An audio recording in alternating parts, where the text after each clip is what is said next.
Okay, I think we are officially live if the indication here is telling the truth. So hello and welcome everybody to the breakout session, Getting to Know the Finance Buyer.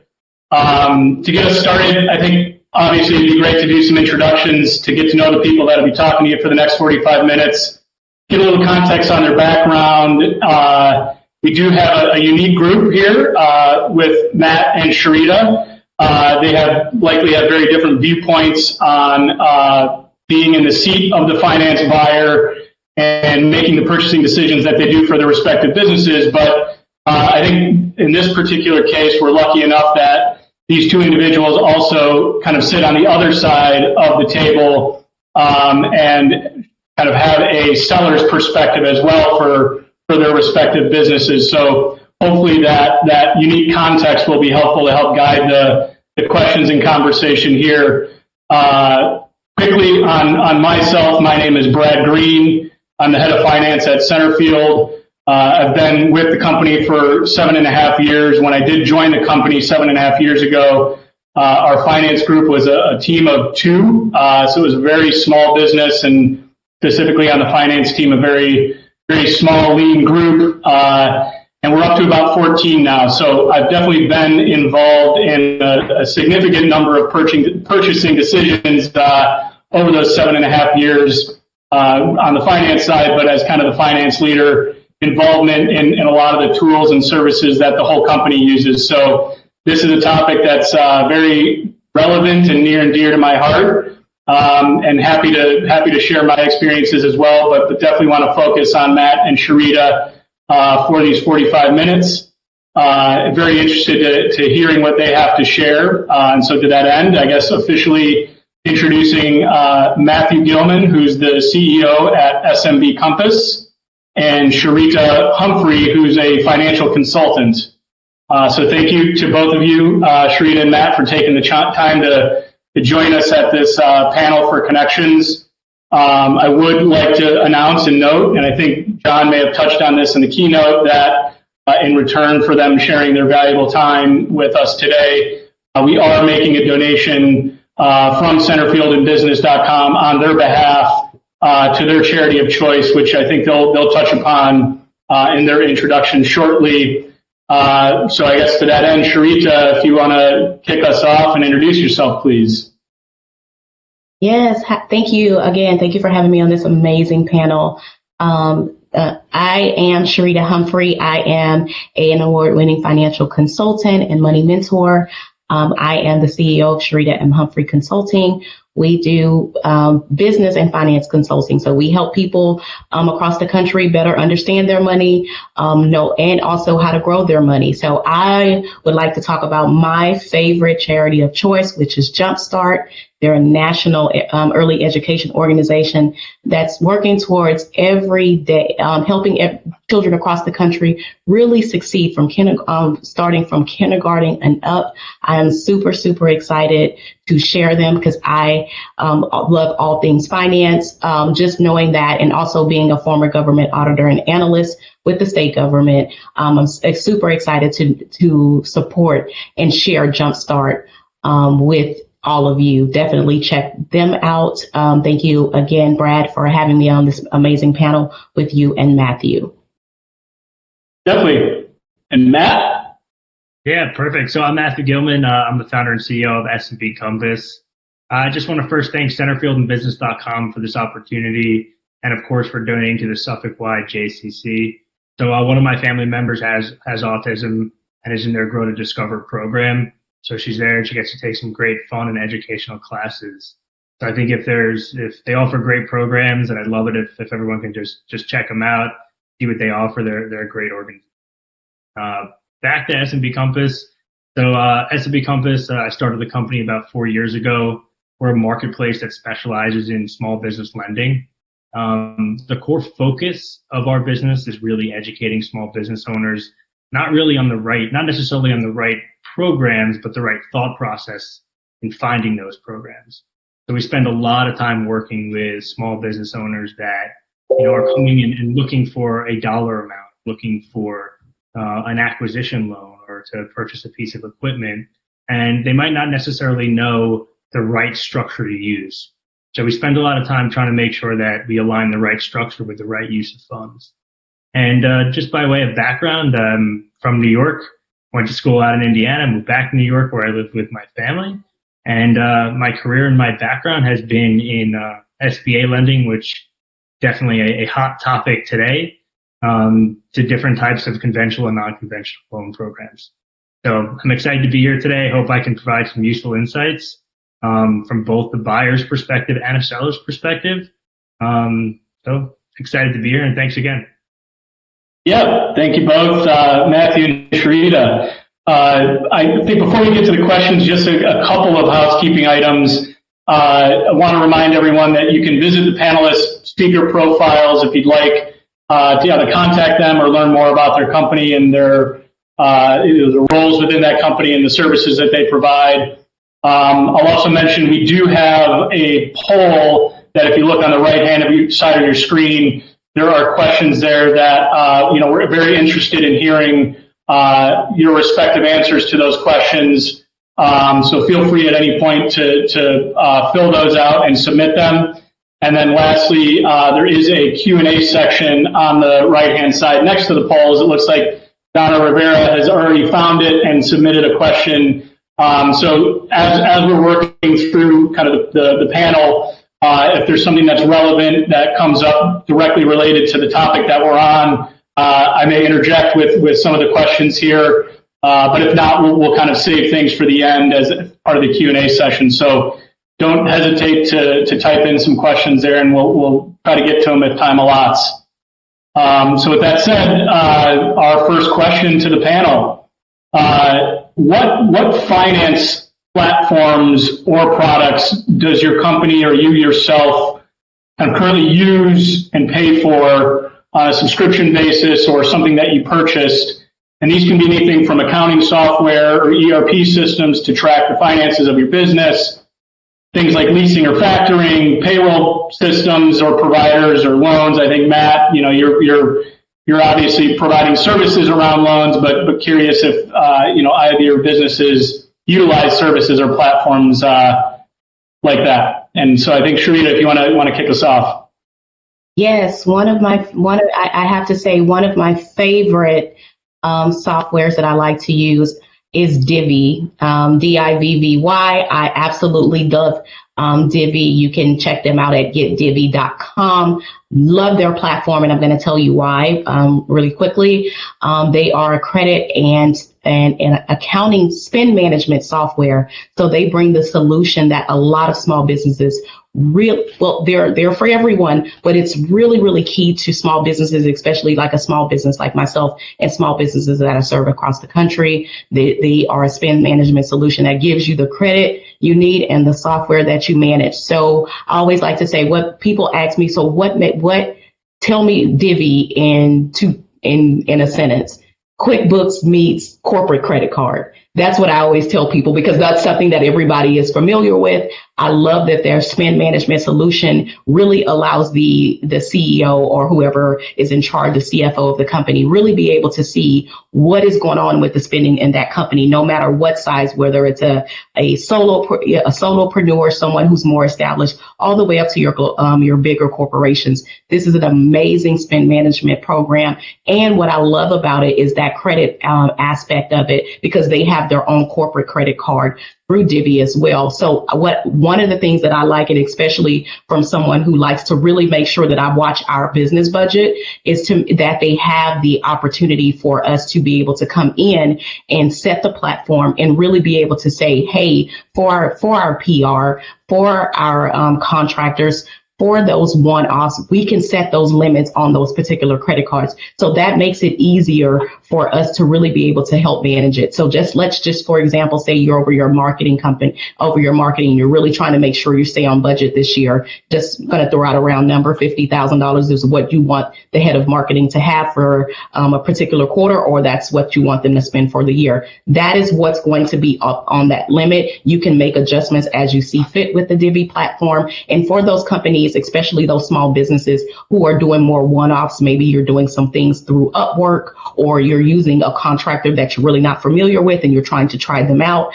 Divvy also has what they like to call a burner card, which I absolutely love, because if that particular project that you're working on with them is $5,000, once you are invoiced and they're paid, that card automatically goes away. So that's one of the things that helps to safeguard you from someone outside of your company coming in and continuing to be able to save your data, your credit card information. So I'm a huge fan of Divvy, one of the products that I use in both of my businesses, and it has really been a game changer. And it's also been able to save my company a tons of money when it comes to accounting, what they like to call spend management software. So I'm a huge fan of Divvy, and they've been really, really great for me, and even for those who are my clients. They're really came onto the Divvy platform and they're loving it, and it's really been helping them to really thrive and keep track of their numbers when it comes to their budget.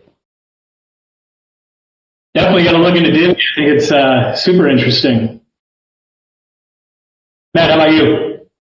Yeah, so on our side, so in our business, a lot of what we do is around education. So we're always writing content and trying to educate small business owners on different financing options that are available to them.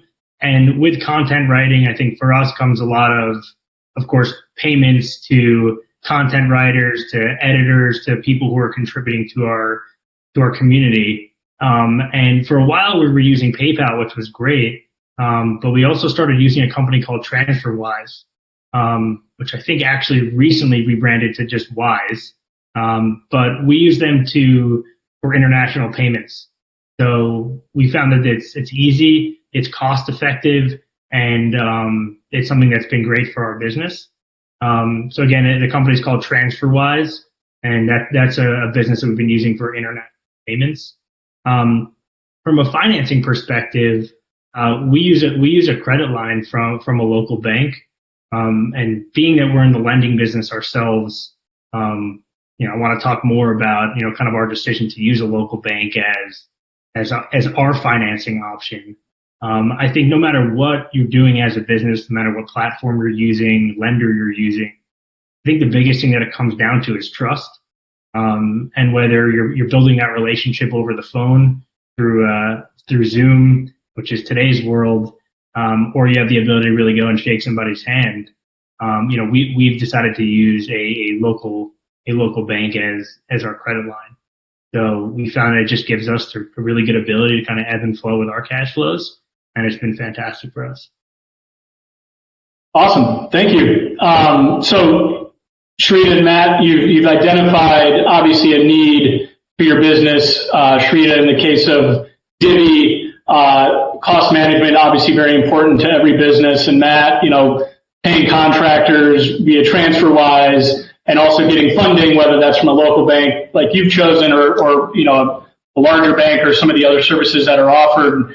I'm personally the recipient of a lot of warm and cold outreach. So sales functions are trying to sell me their products all the time, almost daily, I would say at this point. But so with that said, you've identified a need within your own business. Again, whether that's kind of cost management or a loan. Was that through outreach that you received? And Aiden Perringer actually has a good question on this, but I guess how do you approach finding those solutions? Do you kind of utilize the outreach that a sales organization may have sent to you? Are you out going to research yourselves? And then once you've kind of decided on that, what's your approach to making the purchasing decision? For instance, you obviously identified the need, but again, how do you research, and then how do you kind of approach or respond to those sellers of those products? I can start with that. Yeah. Go ahead. So I think it's interesting when we look at any product that we're looking at in our business, there's kind of always this warming up phase where I'm doing research, right? I'm looking online, I'm trying to understand, ask friends, ask family, ask colleagues to understand what services are out there.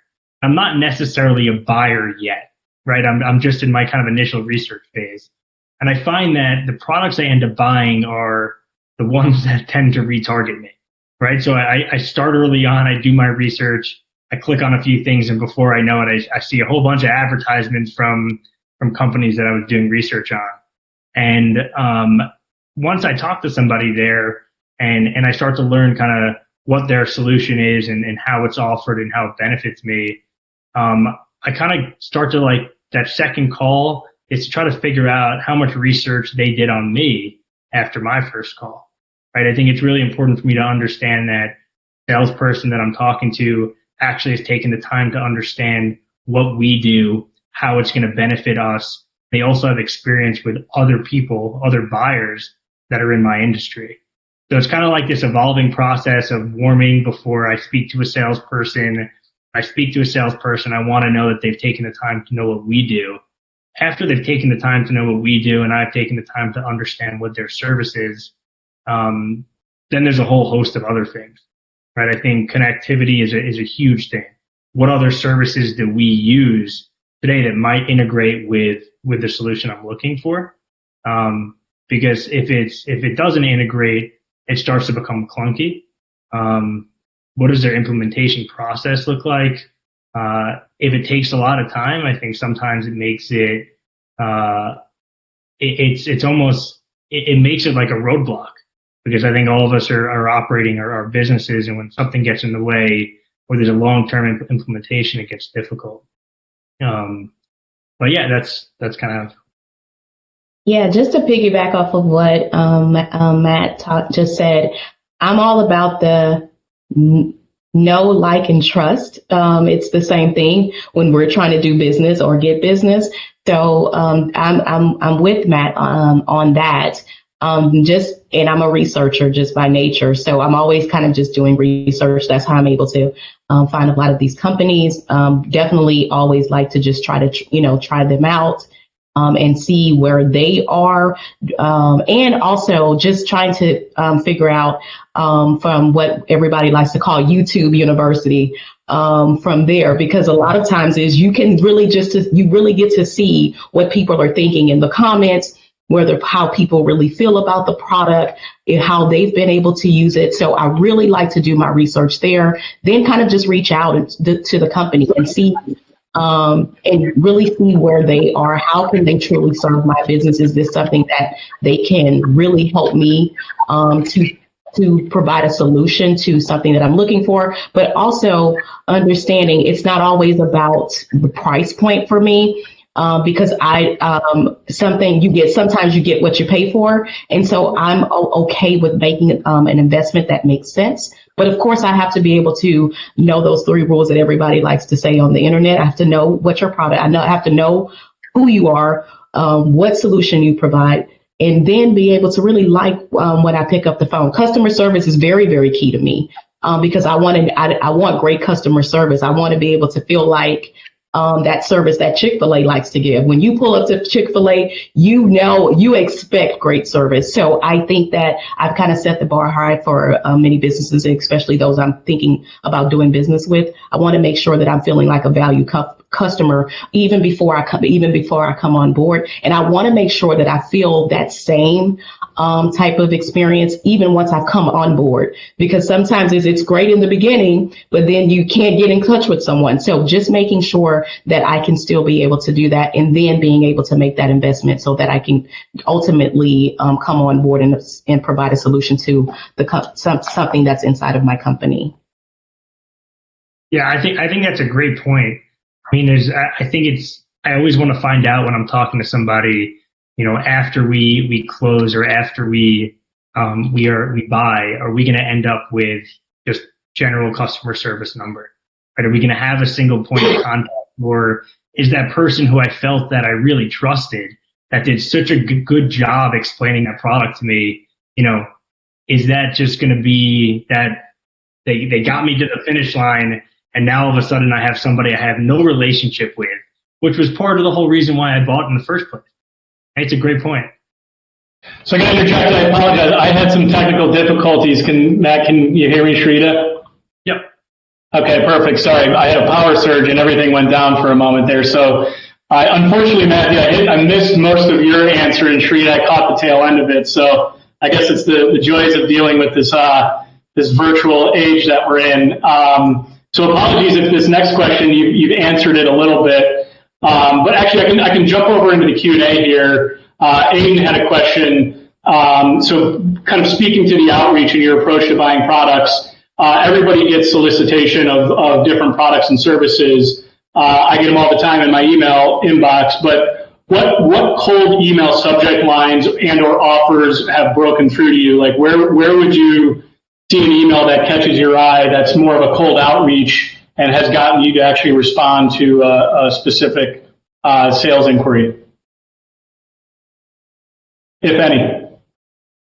I can start. So I definitely find that a cold email, we definitely get a lot of them, but a cold email with a short subject tends to make me think I know the person.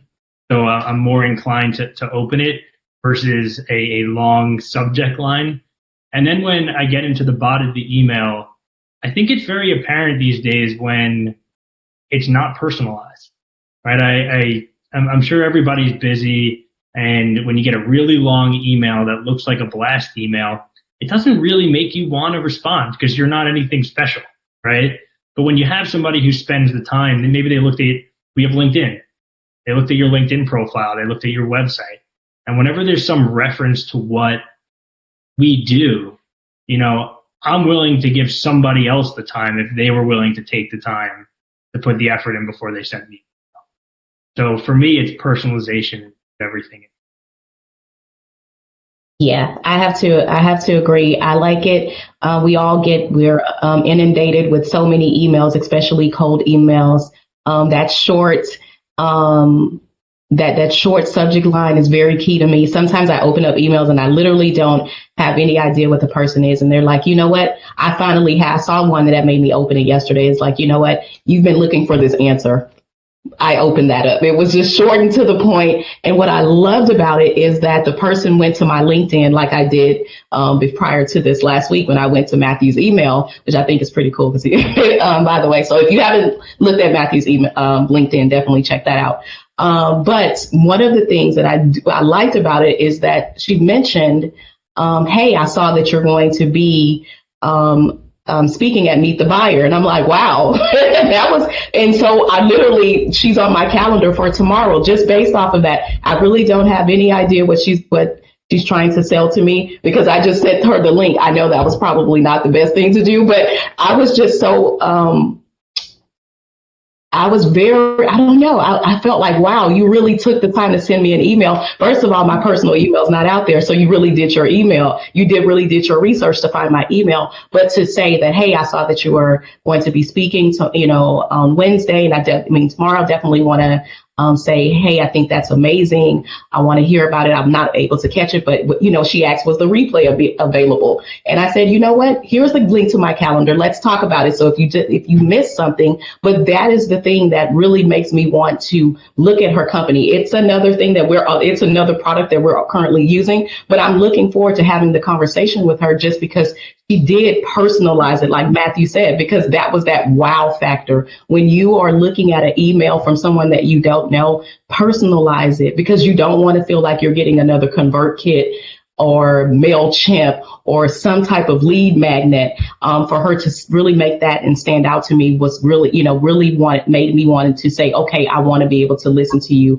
I will give you some time out of my schedule tomorrow. So definitely being able to personalize them, get to really feel like that you've invested time into the person. I think that is something that will always be something that will, especially for someone who's like Matthew, who I'm pretty sure gets hundreds of emails. You definitely have to, and Brad, you definitely have to do your research.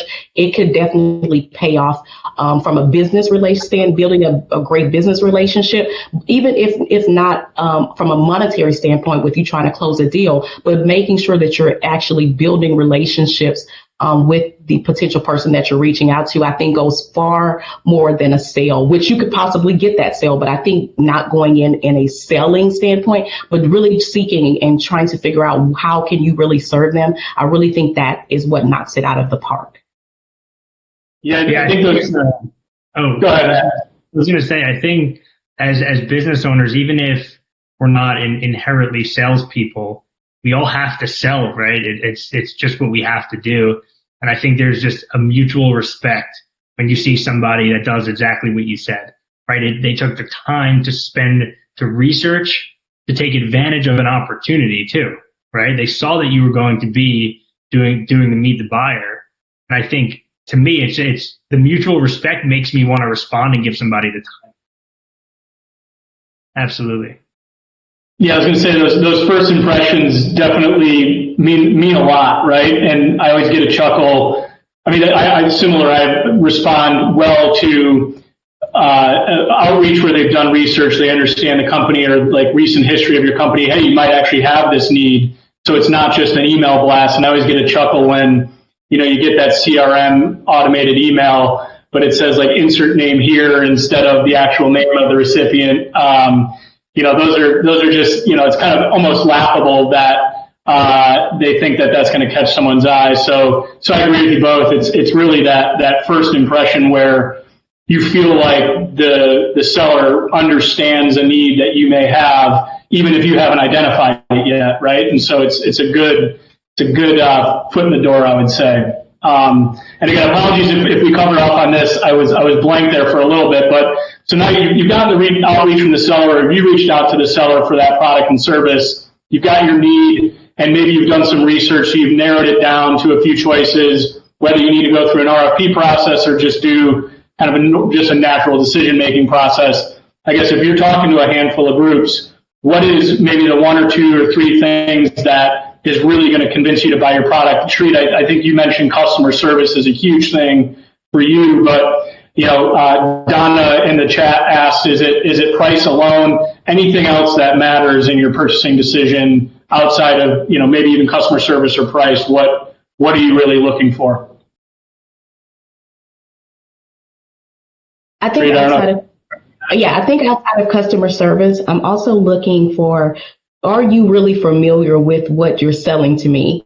Because let's just use an example. Sometimes we go, I'm not going to leave them unnamed, but I'm saying, which camera should I use? And so, when you go there, I'm expecting, and maybe the expectations is high, but when you're really knowing the product that you're selling, because a lot of times we're just going to say, me and my husband, just yesterday, we went to the store and we're looking for a certain webcam and also, certain kind of camera. Which Canon do we need? They're like, well, I don't know. And I'm like, wow, okay.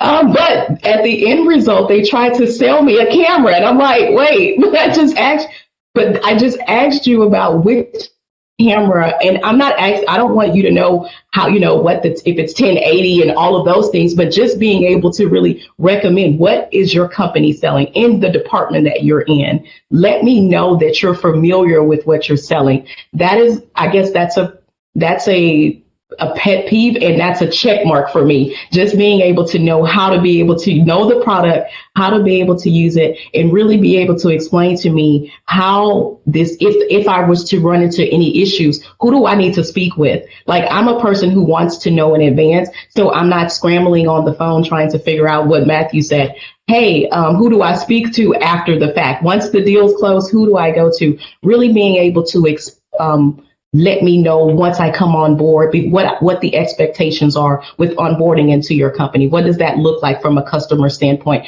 I'm really big on that when people are trying to sell things to me, especially financial products.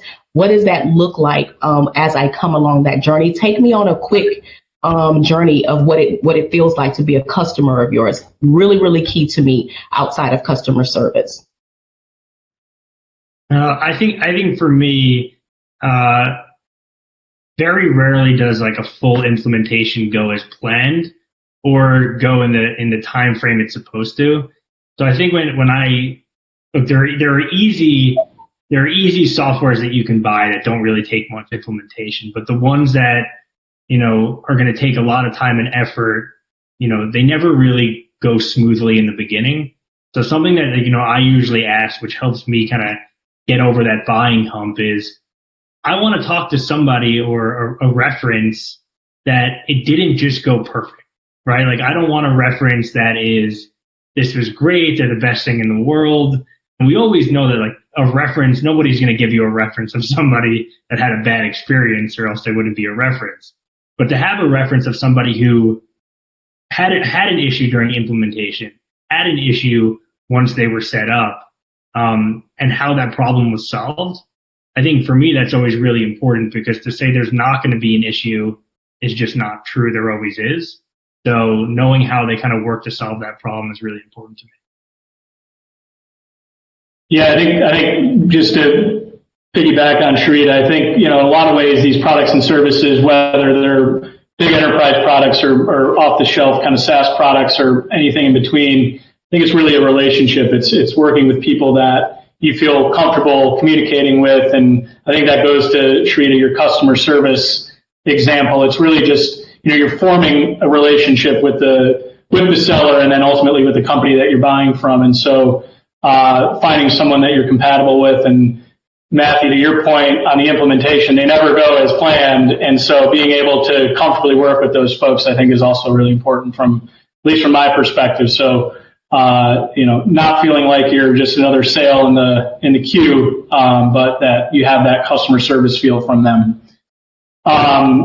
So I'll get to the next question, because I know we have only about 12 minutes left. I think it's a hot topic, obviously, for the past 12 months. We've had a lot of challenges present themselves in the workforce, and that's specific to finance teams and other areas of the business due to the pandemic. Our business has continued to be fully remote since early March of 2020, and we're still working through how our workforce is going to manage kind of a dedicated workplace or work from home. And I mean, Matthew and Sharita, it looks like you're both at home as well. So with the changes that have happened or accelerated in 2020 because of COVID, have there been any financial products or service that maybe your business didn't need pre-pandemic, or you've identified new needs in your business that certain kind of industries could take advantage of, something that you wouldn't have needed pre-2020 that now you've identified the need for, obviously, other than maybe everyone needs a Zoom account,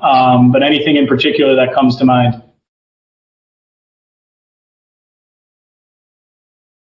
I can go. I think for us, 2020 had a very big impact on our business.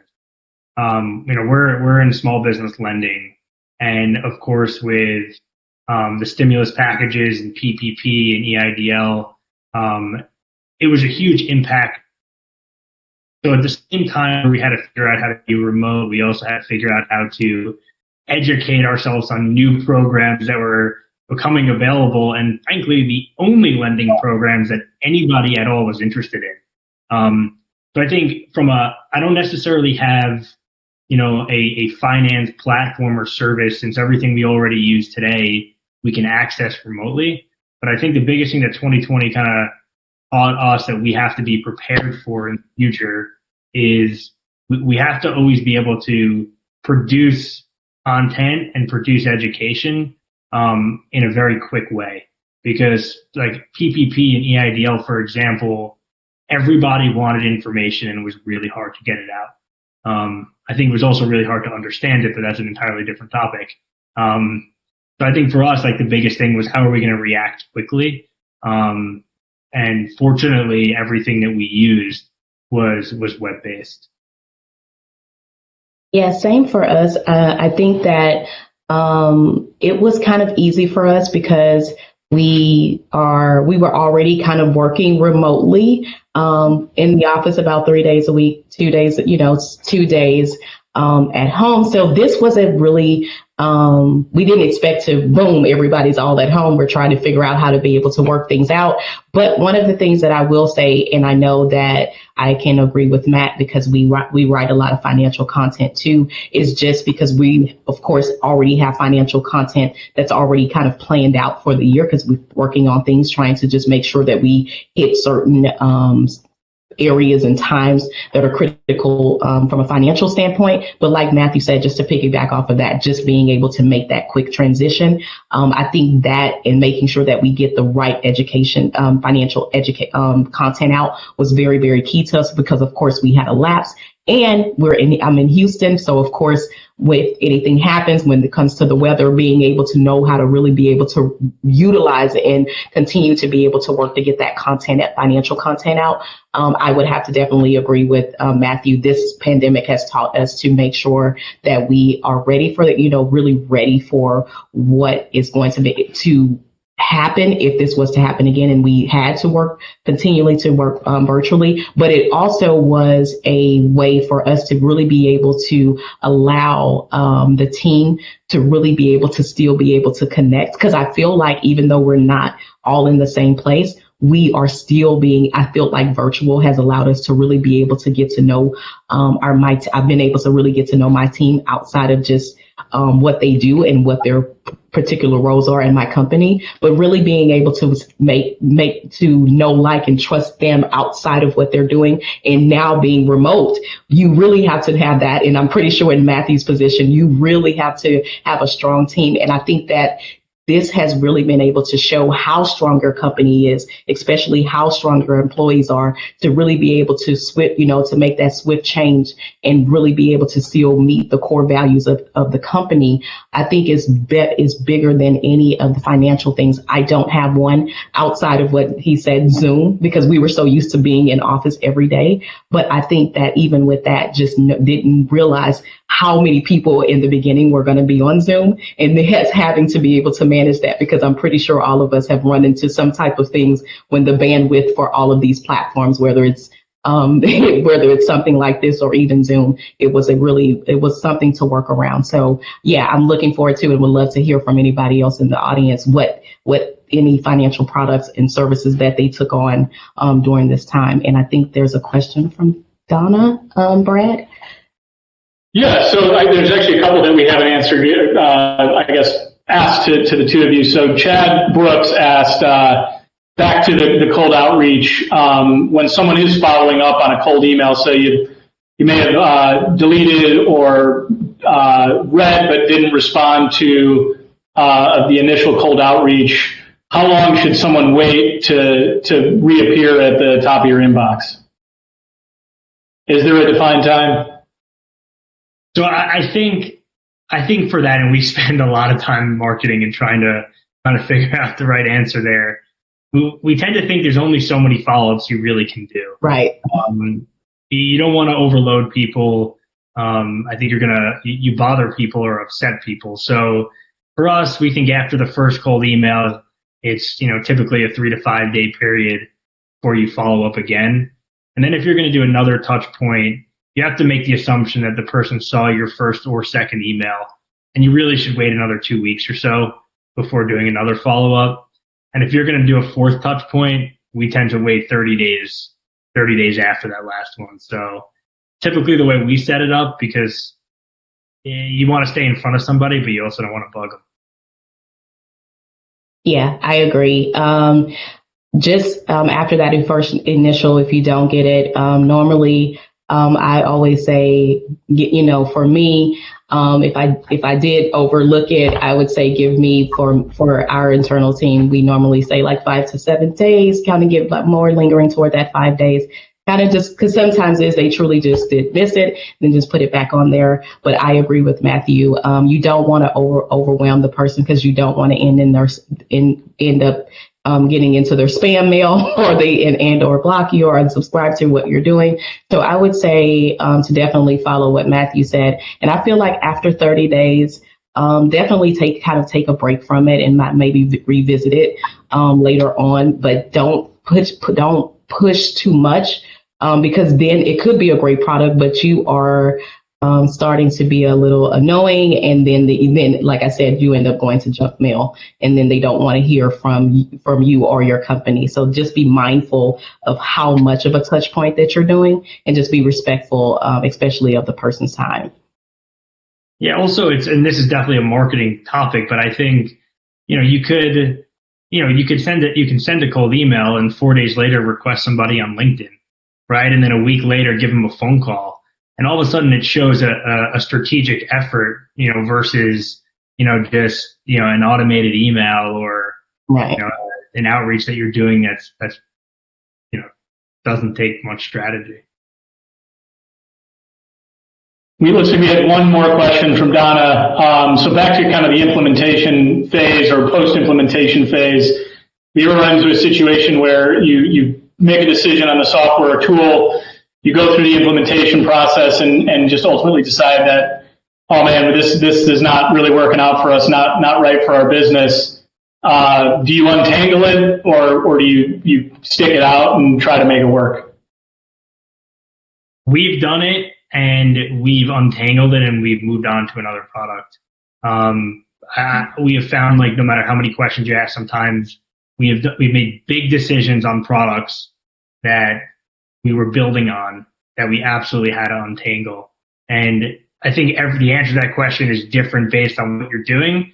But I think we were at a crossroads where we decided that if we keep going down the path we're going, we're going to create a bigger problem.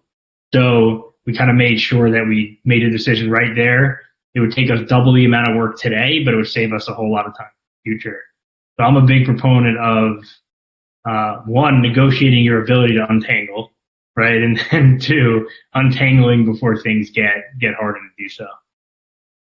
Yeah, I agree. I would rather deal with the, I know it can be time consuming, Donna, but if I find a product that's just not working for me, I'm like Matthew, I would rather just cut my losses then and just untangle it and just kind of move on. But in while we're doing that, I'm very proactive, just trying to see what that next product or service that's going to be something that we're looking for. So while I'm doing those things to untangle it, we are looking for something to be able to transition to while we're untangling all of what could be a potential bigger mess, like Matthew said, later on down the line, which could ultimately cost you more money and more headaches. Great. Well, I think that's all the Q&A. We did have a couple of more questions, but I know we're up against time. So I think, I want to thank Matthew and Sharita for joining us today. Again, excited to make donations to the charities of their choice. We do encourage all the participants here today to visit the speaker profiles, get to know Matthew and Sharita more, reach out, ask some more questions if you like. But again, thanks so much for joining the panel. I think we'll end here and you can get back to kind of the main event. Great. Thanks so much. Thank you, guys. Thank you so much. Thanks, everyone.